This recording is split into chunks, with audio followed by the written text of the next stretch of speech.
At this point, we are going to take a slight detour before we look at how to calculate returns in code. So if you recall, there is one column in our dataset which we haven't really discussed, and that's the adjusted close column.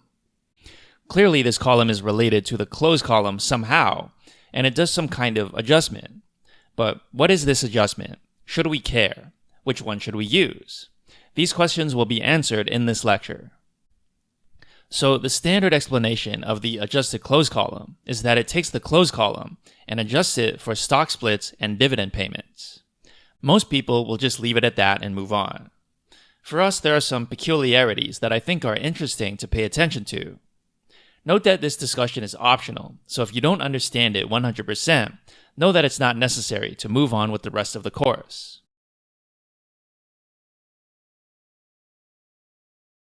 First, let's consider stock splits. What is a stock split?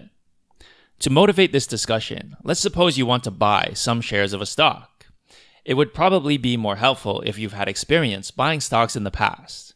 If you haven't, then maybe now would be a good time to give that a try. So when you are buying a share, you have to buy them and sell them in whole units. You can't do something like buy 1/4 of a share of Apple stock. So what's the problem with buying whole units? Well, what if the share price goes so high, say $100,000, that it's infeasible for most people to buy any shares? Well, that's a problem. We would say that this stock is less liquid.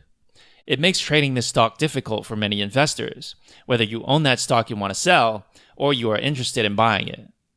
What a company can do in this scenario is a stock split.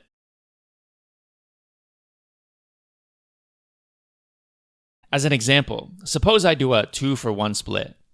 That means for every share that currently exists, I will create 2 shares. In order for the total value to be equivalent, I must also halve the price. So what might that look like? Let's say I own 100 shares of a stock that's worth $100 per share. Now I do a 2-for-1 split. After the split, I will own 200 shares, but each share will be worth $50. In both cases, I own $10,000 worth of this stock. Only the number of shares and the share price have changed. The total amount that I own has not.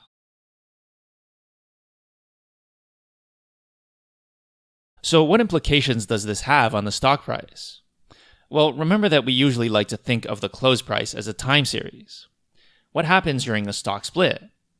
Well, as we discussed, the stock price will go down by a fraction. So if we do a 2-for-1 split, the stock price will be divided by 2. If we do a 10-for-1 split, the stock price will be divided by 10. Two famous examples of stock splits are Google and Apple, which both happened incidentally in the same year, 2014.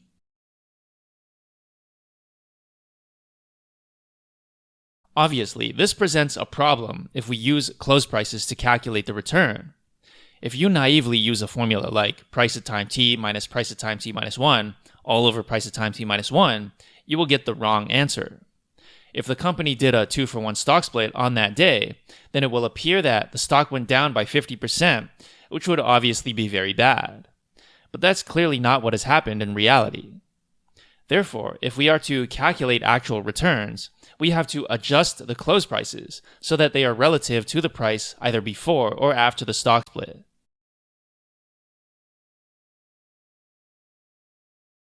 In practice, when you download a stock price dataset, the close prices are adjusted such that the close price and the adjusted close price are the same in the final row of the dataset.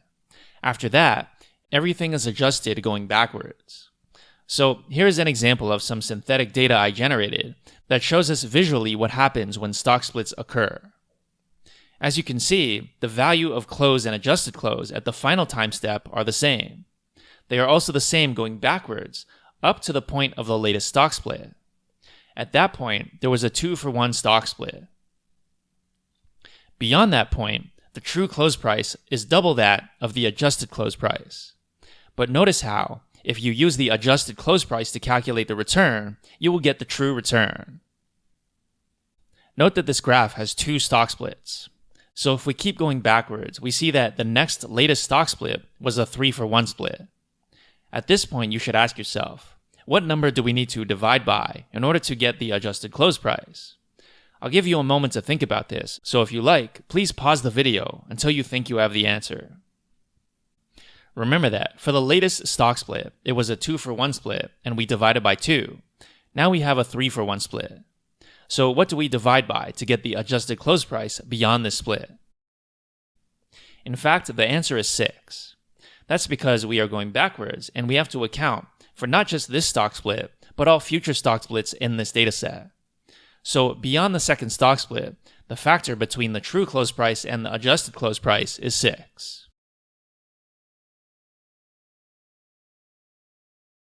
Now, stock splits are not the only factor that affect the adjusted close price.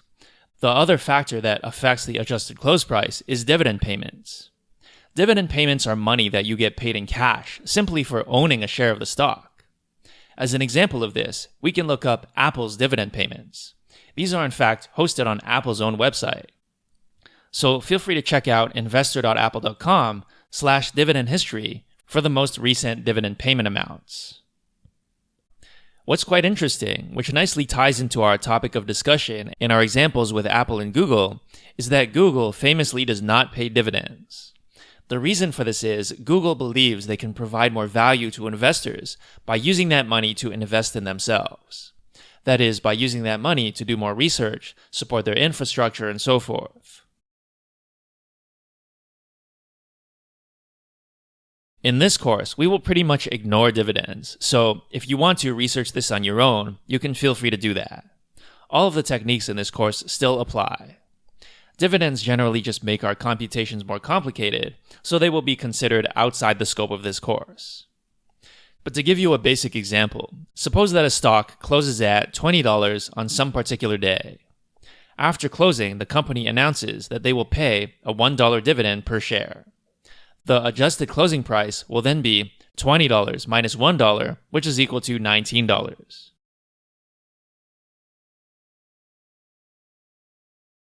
To give you some idea of why calculations become annoying when we consider dividends, we can look at how one might calculate returns when dividends are present. The gross return, which if you recall, appears in 1 plus form, is defined as follows. It's 1 plus R of t equal to P of t plus D of t, all divided by P of t minus 1.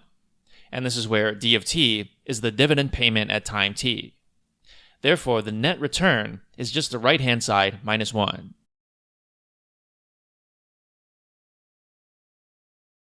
Note that some resources will suggest calculating the return from the adjusted close price, which is not algebraically equivalent. To give you an example of this, consider a few rows from the stock ticker SNMP.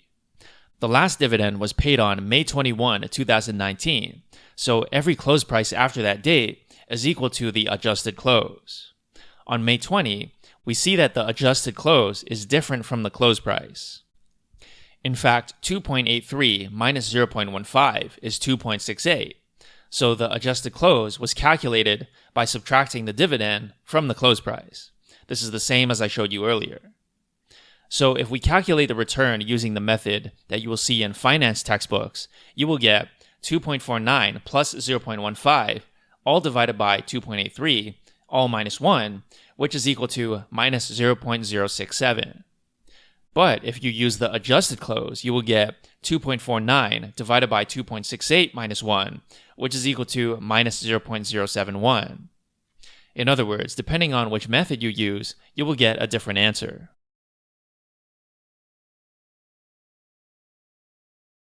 So why did I want to mention stock splits and dividends? Well, there is a slight nuance when we consider the datasets that we'll be using.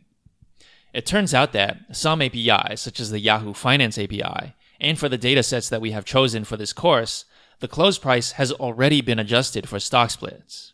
In fact, I'll demonstrate this in the next lecture.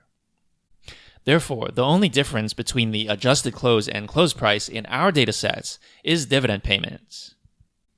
So although I just gave you the official explanation for what the adjusted close column should be, this is not what we will see in our data. Our data will reflect dividend payments only. Anyway, I understand if this is a slightly boring or confusing topic, so I would consider this discussion to be optional, and basically the only thing you have to keep in mind is that we are going to use the close price rather than the adjusted close price. We will not account for dividend payments since that would simply require additional housekeeping. However, in your real work, you would want to be as accurate as possible. Ultimately, in any discussion about whether you should use the close price or the adjusted close price in your backtesting strategy, what you want to consider is how to make your simulation as close to the real world as possible. Keep in mind that the close price is the actual price, and dividend payments are real money that get paid into your account. Personally, I've seen both. I've seen people say you should use the close price, and I've seen people say you should use the adjusted close price. In both cases, however, we do want to adjust the close price for stock splits. Luckily, our data already accounts for this. The dilemma is based around dividends only. We will be using the non-adjusted close price, which means not adjusted for dividends. However, note that everything in this course can be done without any loss of generality. Whether you want to use adjusted close or just the regular close, it's up to you. The code itself will not change. All you would have to do is change the column name. One reason in our class to use the regular close price is because one of our datasets does not have any adjusted close column. Therefore, using the regular close column keeps things simpler.